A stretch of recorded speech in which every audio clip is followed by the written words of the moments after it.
Today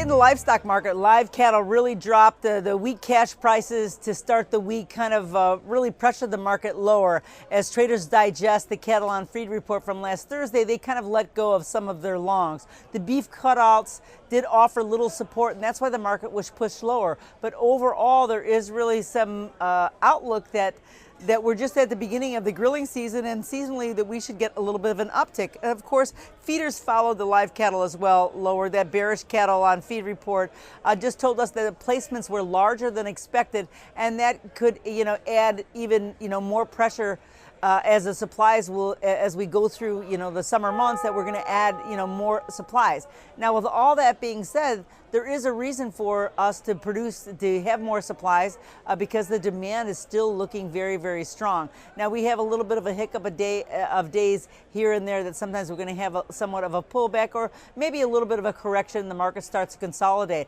but it still looks very strong overall. So we're going to see if that market continues to churn higher as well as it's been going lately. The hogs had the big pullback today. That China support just seems to be a little bit underwhelming, but it has increased its buying, and now that the market is here, it's just telling us that it's already been digested into the market. This is a little bit like the buy the rumor, sell the fact kind of thing, and the traders are a little bit cautious as well because they really have big ideals that there's going to be some big purchasing from China week to week, and then when you really think about it, it looks like, wow, that's going to be an awful lot to have to keep up with week after week, and at that point then we might see a little bit more pressure on the market. So I think the market is selling off a little bit prematurely, but because we've had such a big rally over the last number of weeks, we're going to see volatility like this going forward for the next weeks and months.